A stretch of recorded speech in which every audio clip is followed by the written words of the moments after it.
Hi எல்லோரும் எப்படி இருக்கீங்க?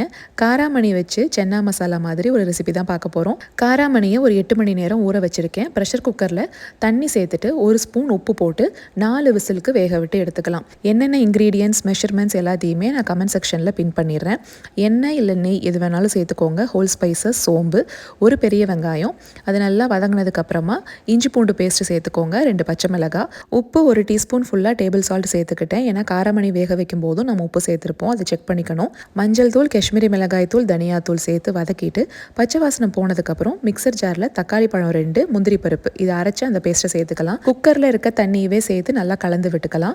இப்போ வேக வச்சிருக்க காராமணியும் உள்ளே சேர்த்துக்கோங்க. மறுபடியும் 1 டம்ளர் தண்ணி சேர்த்து ஒரு 5 நிமிஷம் கொதிக்க விட்டுட்டேன். அதுக்கப்புறம் கடைசியாக கொத்தமல்லி இலை, கரம் மசாலா 1/2 டீஸ்பூன், கசூரி மேத்தி நல்லா லோ ஃப்ளேமில் மூடி போட்டு வச்சுருங்க. எண்ணெய் பிரிஞ்சு வந்ததுக்கப்புறமா சர்வ் பண்ணிக்கலாம்.